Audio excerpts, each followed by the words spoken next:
ভারী বিপদে পড়লাম তো। সন্ধে নেমে এসেছে, এখনো বাড়ি পৌঁছতে পারলাম না। এর মধ্যে দেখছি আকাশে মেঘ করেছে। এত করেও ওনাকে বললাম আমার সাথে আসার জন্য, তিনি আমার সাথে আসলেন না। এর আগে কখনো দেখিনি শীতের মধ্যে এরকম আবহাওয়া হতে। শীতের মধ্যে মনে হচ্ছে বৃষ্টি চলে আসবে।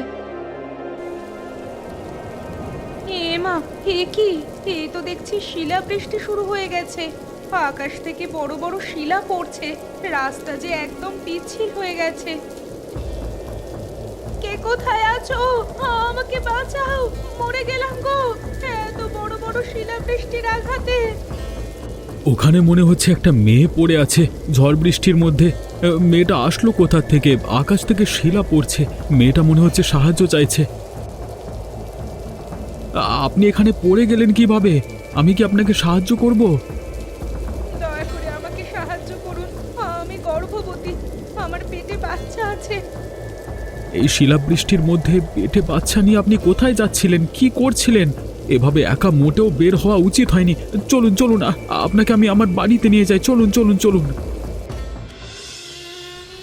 ছেলেটাকে এত করে বললাম, আকাশের অবস্থা তেমন একটা ভালো নয়, মনে হচ্ছে শীতের মধ্যে বৃষ্টি শুরু হবে। ছেলেটা আমার কোনো কথা শুনলো না।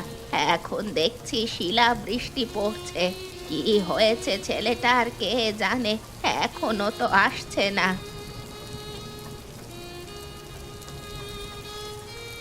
কিরে গঙ্গারাম, তোর সাথে এই মেয়েটিকে মেয়েটিকে তুই কোত্থেকে নিয়ে আসলি?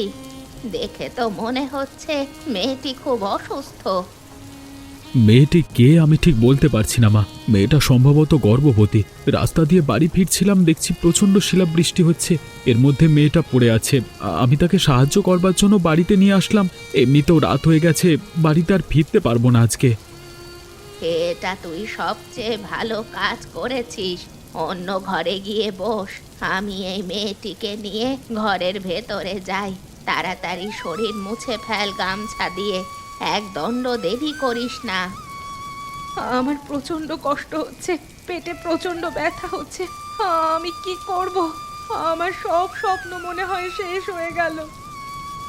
এখন তুমি কথা বলো না মা, ভাগ্যে যেটা আছে সেটা তো হবেই। তুমি আমার সাথে এক্ষুনি ঘরে চলো, আমি দেখছি কি করা যায়।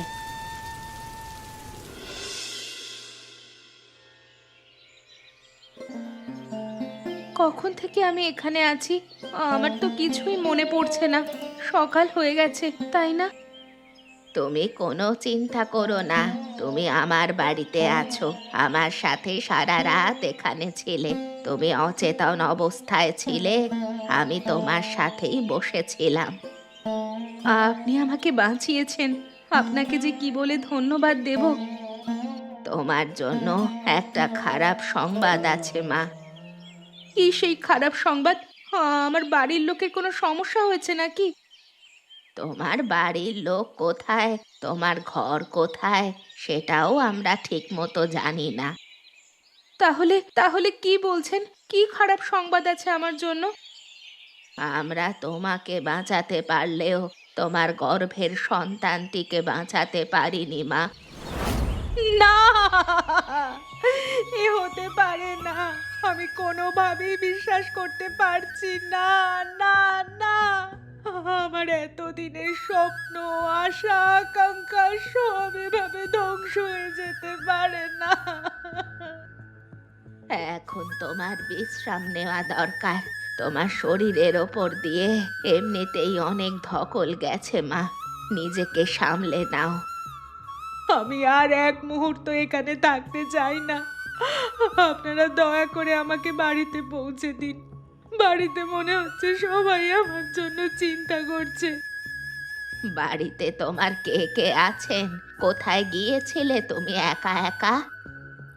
আমি ডাক্তারের কাছে গিয়েছিলাম, সেখান থেকেই বাড়ি ফিরছিলাম। ফিরতে ফিরতে দেরি হয়ে গেল। মা, বাবা, ভাই, বোন কেউ নেই, অসহায় আমি। তবে আমার শাশুড়ি আর আমার স্বামী রয়েছে। আমার স্বামী বাড়িতে নেই, অন্য জায়গায় কাজে গেছে। কাজের জন্য আমাকে ডাক্তারের কাছে নিয়ে আসতে পারেনি। তোমার শরীর তো অসুস্থ মা, তুমি এখন কিভাবে যাবে? যে করেই হোক যেতে হবে। আমার শাশুড়ি নিশ্চয়ই আমার জন্য চিন্তা করছেন। আচ্ছা ঠিক আছে, তুমি যেহেতু যেতে চাচ্ছ কোনো সমস্যা নেই। আমি আর আমার ছেলে মিলে তোমাকে পৌঁছে দিয়ে আসবো। চলো।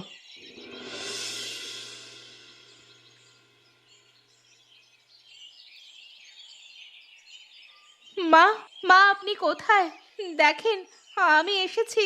মা, আপনি আছেন?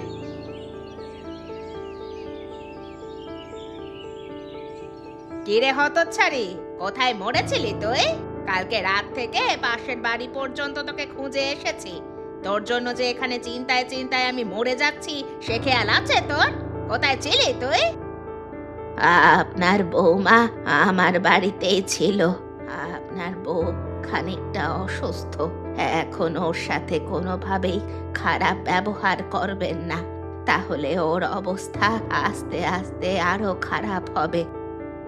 আমার বউ যে অসুস্থ সেটা আমি ভালো করেই জানি, সেটা আপনাকে বলে দিতে হবে না। আর আপনি যে আমার বউকে সাহায্য করেছেন সেজন্য ধন্যবাদ। তারা একবার ঘরে এসে বসবে না মা? আরে না না, আমরা ঘরে গিয়ে বসবো না, অন্য কোনো দিন আবার তোমাকে দেখতে আসবো। আচ্ছা ঠিক আছে বুড়িমা, অন্য কোনো দিন আপনারা এখানে আসবেন। আর হ্যাঁ, গঙ্গারাম দাদা, আপনাকে অনেক ধন্যবাদ। আপনি যদি আমাকে সাহায্য না করতেন হয়তো আমি মরেই যেতাম, মরে ওখানে পড়ে থাকতাম, কেউ জানতও না।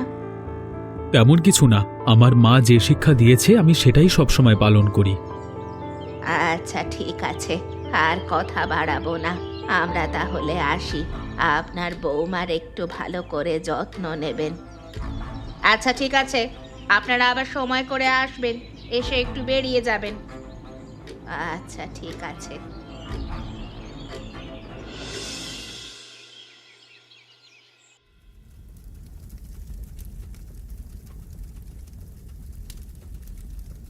বৌমা, তুমি এখানে কি করছো? তোমাকে না কত করে বলেছি তোমার এসব কাজ করার দরকার নেই। এসব কাজ আমি করব। কদিন বাদে তুমি মা হবে, তোমাকে এসব কাজ করতে হবে না।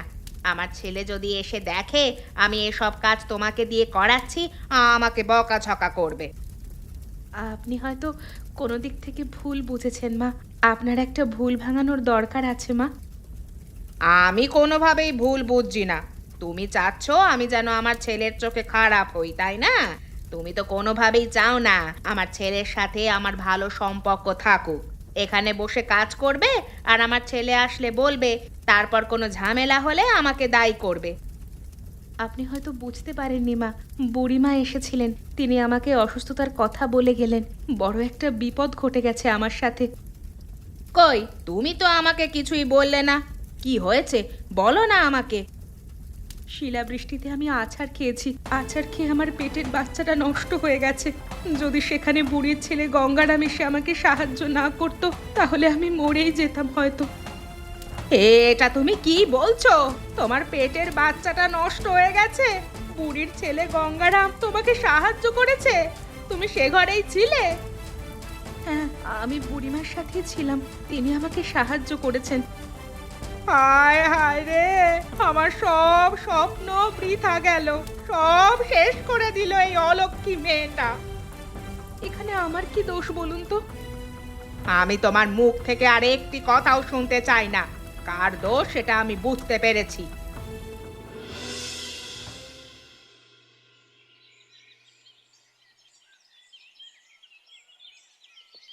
কি গো বুড়িমা, তোমাদের কি অবস্থা? গত পরশু শিলাবৃষ্টি হয়েছে, আমাদের অবস্থা তেমন একটা ভালো নয়। জমিতে যত ফসল হয়েছিল সব কিছু নষ্ট হয়ে গেছে জানো। তোমাদের তো ফসল নষ্ট হয়েছে, আমাদের মান ইজ্জত সব কিছু চলে গেছে মনে হচ্ছে। এটা আবার কেমন কথা বলছো তুমি? তোমাদের আবার মান ইজ্জত গেল কিভাবে এই শিলাবৃষ্টিতে? আমাদের কপাল পুড়েছে, আমার ছেলেটার কপাল পুড়েছে। আমার বাড়িতে একটা অলক্ষী এসেছে। কি বলছো তুমি? কিছুই তো বুঝতে পারছি না, একটু বুঝিয়ে বলো না। গত পরশুদিন আমার বউ গিয়েছিল ডাক্তারের কাছে, সেখান থেকে ফিরতে ফিরতে নাকি রাত হয়ে গেছে। তার শিলাবৃষ্টিতে পড়ে গিয়ে নাকি বাচ্চা নষ্ট হয়ে গেছে পেটের। বুড়ি আর তার ছেলে এসেছিল, এসে বউকে পৌঁছে দিয়ে গেছে। বুড়ির ছেলে আর আমার বউ নাকি একই ঘরে ছিল। কি নাকি করেছে ওই ছেলের সাথে, কোনো সম্পর্ক আছে কিনা কে জানে, এখন আমাদের ঘাড়ে তুলে দিচ্ছে। এসব কি বলছো তুমি? তোমার বউ তো ভালো মেয়ে। যার বাড়িতে থাকে সে ভালোভাবেই জানে, তোমাকে আর দালালি করতে হবে না। আমি আবার কখন দালালি করলাম? তবে তোমাদের ঘরে নতুন অতিথি আসতো, সেটা নিয়ে সবকিছু আনন্দেই কাটছিল তোমাদের। হঠাৎ করে এমন একটা বিপদ হলো। বিপদ হয়েছে নাকি অন্য কিছু হয়েছে কে জানে। আমার ছেলে আসুক, তারপর দেখছি। বুঝেছি, তোমার মেজাজটা এখন খারাপ আছে। আমার বাবা বাড়িতে কাজ আছে, আমি যাই।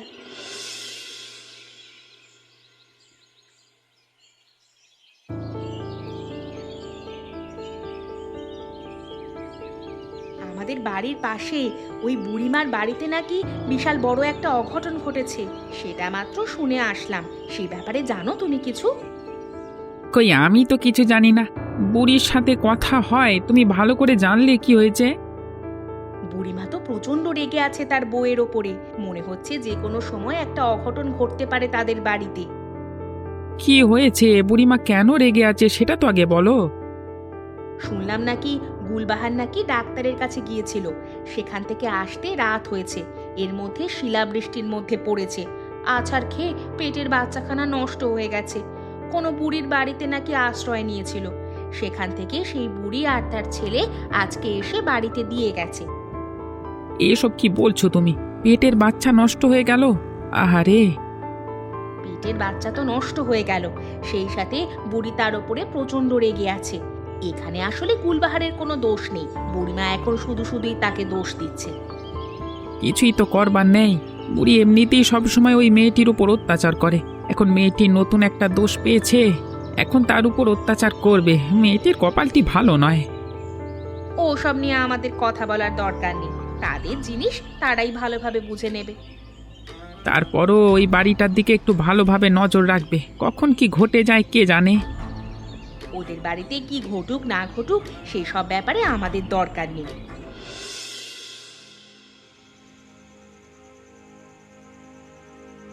কি গো মা, তুমি এখানে বসে আছো? গুলবাহারকে তো দেখতে পাচ্ছি না, সে কোথায়? তোর বউ কোথায় সেটা আমি কি জানি, নিশ্চয়ই পাশের ঘরে পড়ে আছে। এ কি গো মা, তুমি ওকে নিয়ে এভাবে কথা বলছো কেন? তোমাকে বলেছি ও এখন গর্ভবতী, তুমি এখন ওর সাথে ভালো ব্যবহার করবে। তুমি সে আগের মতোই ওর সাথে ব্যবহার করছো, এইটা কিন্তু মোটেও উচিত হচ্ছে না। তোর বউ যে গর্ভবতী সেটা তোকে কে বলেছে? এটা আবার কেমন কথা বলছো? এটা আবার কারো বলতে হবে নাকি? আমি নিজেও তো জানি। আগে যেটা জেনেছি সেটা ভুলে যা। এখন তোর বউ আর গর্ভবতী না, তোমার বউয়ের পেটের বাচ্চা নষ্ট হয়ে গেছে। তোমার বউয়ের অন্য কারোর সাথে সম্পর্ক আছে কিনা কে জানে। এসব কি ধরনের কথা বলছো? না না, গুলবাহারের সাথে তোমার ঝগড়া হচ্ছে হোক, তার জন্য তুমি আমার বাচ্চাকে নিয়ে মিথ্যে কথা বলবে? আমি কোনো রকমে মিথ্যে কথা বলছি না।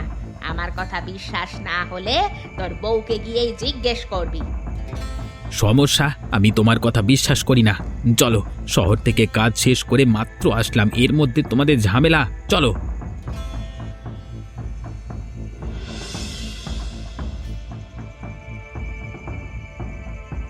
তুমি এসেছো, আমি তোমার অপেক্ষাতেই ছিলাম।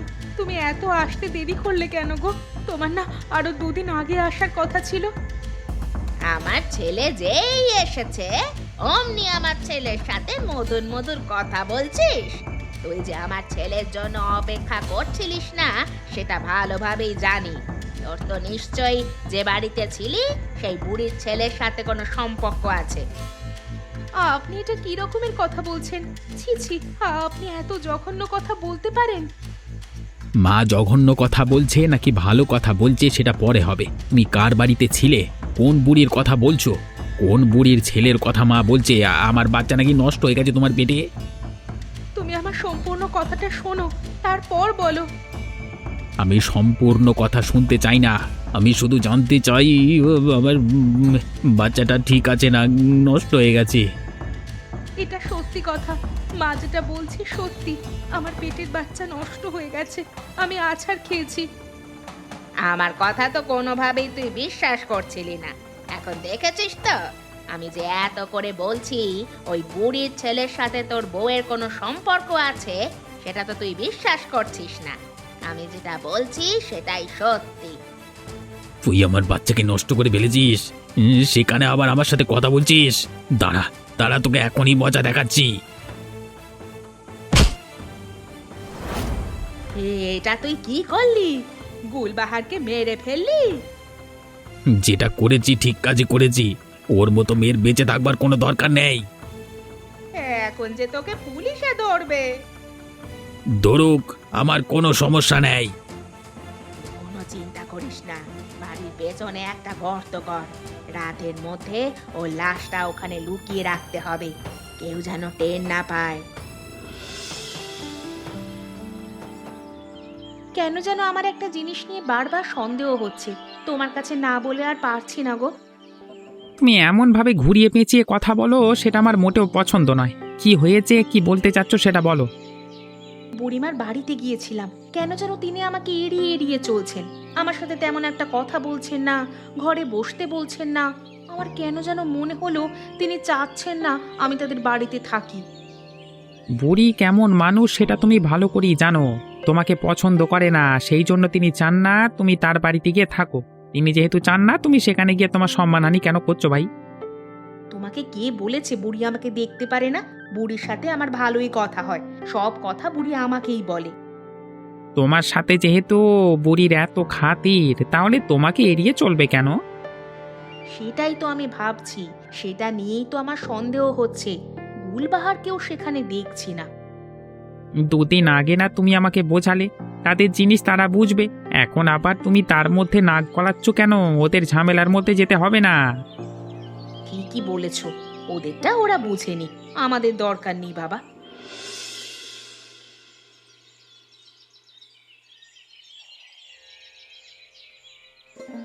আপনারা কারা? আপনাদের তো চিনতে পারলাম না। বাড়ির মধ্যে কিভাবে ঢুকে পড়েছেন? হ্যাঁ, অপরিচিত মানুষ হয়ে বাড়ির মধ্যে এভাবে ঢুকছেন। মনে হচ্ছে আপনারা আমাদের পরিচিত। তুমি হয়তো আমাকে চিনতে পারছো না, সেজন্য অপরিচিত মনে হচ্ছে।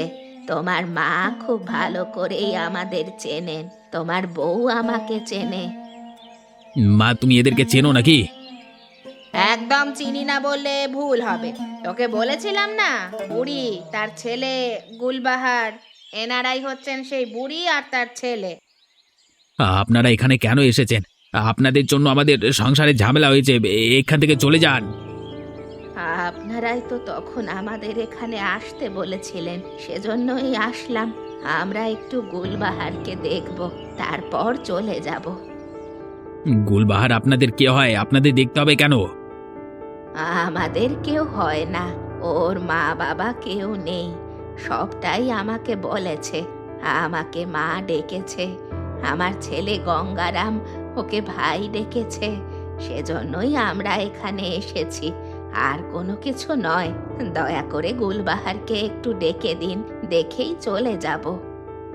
তোমাদের মতলব ভালো করেই জানা আছে, ভালো ভালো কথা বলে তারপর চুরি ডাকাতি করা। আমাদের বউ আমরা বুঝে নেব, তোমাদের এত পাতানো মা ভাইয়ের দরকার নেই। এখান থেকে চলে যান বলছি। আপনারা আমাদেরকে এভাবে তাড়িয়ে দিচ্ছেন কেন সেটাই তো বুঝতে পারছি না। আমরা শুধু একটু কথা বলবো, দেখা করব, তারপরেই চলে যাব। এত কষ্ট করে এত দূর এসেছি। আপনারা যেহেতু ভাবছেন আপনাদের মেয়ে হয়, তা আপনাদের মেয়ে যদি ভালো থাকে তাহলেই তো হলো। এখন যদি আপনারা এখানে বেশি কথা বলেন তাহলে কিন্তু আপনাদের মেয়ে এখানে আর ভালো থাকবে না। এখান থেকে তাড়াতাড়ি চলে যান বলছি, না হলে কিন্তু খারাপ হয়ে যাবে। আচ্ছা ঠিক আছে, কোনো সমস্যা নেই। গুলবাহার যদি এখানে ভালো থাকে তাহলেই হলো, তবে ভালো আছে কিনা সেটা একটু দেখতে চাচ্ছিলাম। আপনারা তো দেখছি খুব বেশি বেশি কথা বলছেন, তাড়িয়ে দেব কিন্তু। চলো মা, এখান থেকে চলো তো। তুই আমাকে এভাবে ওখান থেকে নিয়ে আসলি কেন? ওদের কথাবার্তা আমার তো ভালো ঠেকছে না, কেমন যেন সন্দেহ মনে হচ্ছে। আমরা তো গুলবাহারের ভালো চাই, আমাদের জন্য ওর যদি কোনো খারাপ হয় সেটা তো আমরা চাই না। ও নিজেও সেটা মেনে নিতে পারবে না। সেটা তো আমি ভালো করেই বুঝতে পারছি, কিন্তু ওদের কথায় কেমন যেন গরমিল লাগছে। যদি গুলবাহার ঘরে থাকতো, আমার কণ্ঠস্বর পেলে অবশ্যই সামনে চলে আসতো। আমার তো মনে হচ্ছে ওই বাড়িতে গুলবাহার নেই। না থাকতে পারে, অন্য কোথাও গেছে হয়তো। ওর তো যাওয়ার কোনো জায়গাও নেই।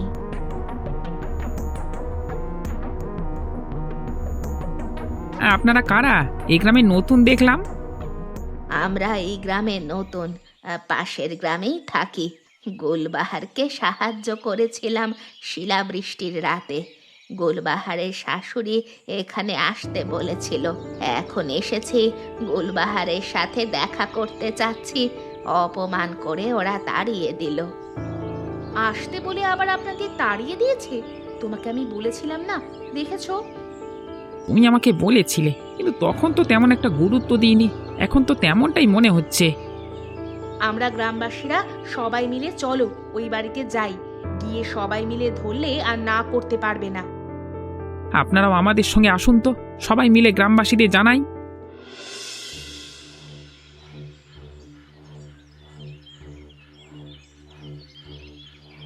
তোমাদের কি হয়েছে? আমি তো কিছু বুঝতে পারলাম না। একটু আগে তোমাদের না বাড়ি থেকে দূর দূর করে তাড়িয়ে দিয়েছি, আবার দেখছি গ্রামবাসী সবাই মিলে এখানে জড়ো হয়েছো। সমস্যা কি তোমাদের? ওনাদের সমস্যা পরে দেখা যাবে। আমরা তো তোমাদের প্রতিবেশী, আমাদের সমস্যা হচ্ছে সেজন্য এসেছি। কিরে বকুল, তোর জামাই এখানে আমাদের বাড়ির ওপর এসে এমন ব্যবহার করছে কেন? তুই কিছু বলবি না? এতদিন তো আমি তোমাদের সাথে কথা বলতে চেয়েছি, তখন তো কিছু বলনি, আমাকে এড়িয়ে গেছো। এখন বলো তো দেখি, গুলবাহার কই? গুলবাহার বাড়িতে নেই, বেড়াতে গিয়েছে। এখন কি হয়েছে বলো? একটু আগে আপনি আমাদের বললেন বাড়িতে আছে, আমাদের সাথে দেখা করতে চাচ্ছে না, এখন আবার বলছেন বাড়িতে নেই। আমার তো মনে হচ্ছে গুলবাহারকে এরা ইচ্ছে করে কিছু করেছে, এখন লুকিয়ে রেখেছে। এদের কথা শুনে আমার তো তেমনটাই মনে হচ্ছে। তোমরা সবাই দাঁড়িয়ে দেখছো কি? এদেরকে মারো, তাহলে এই সত্যিটা বেরিয়ে আসবে।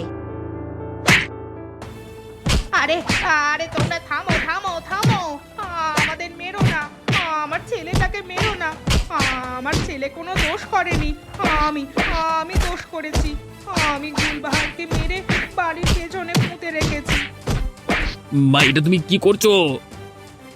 এখানে তার কোনো দোষ নেই রে, আমি তোর কাছে মিথ্যে বলেছি। বুড়ির ছেলের সাথে গুলবাহারের সম্পর্ক আছে, আমাকে ক্ষমা কর বাবা। ছি মা ছি, তুমি এত বড় একটা খারাপ কাজ করতে পারলে। আপনাদের কোনো শাস্তি দিতে হবে না। আমার মা ও আমার এখানে দোষ আছে। মায়ের কথা শুনে যাচাই বাছাই না করে গুলবাহারকে মেরেছি। আমরা নিজেরাই পুলিশের কাছে আত্মসমর্পণ করব, সমস্ত কিছু স্বীকার করব। এদের দুজনকে চলো পুলিশ স্টেশনের দিকে টেনে নিয়ে চলো তো। এমন মজার মজার গল্প দেখতে চাইলে আমাদের চ্যানেলকে সাবস্ক্রাইব করতে ভুলবেন না।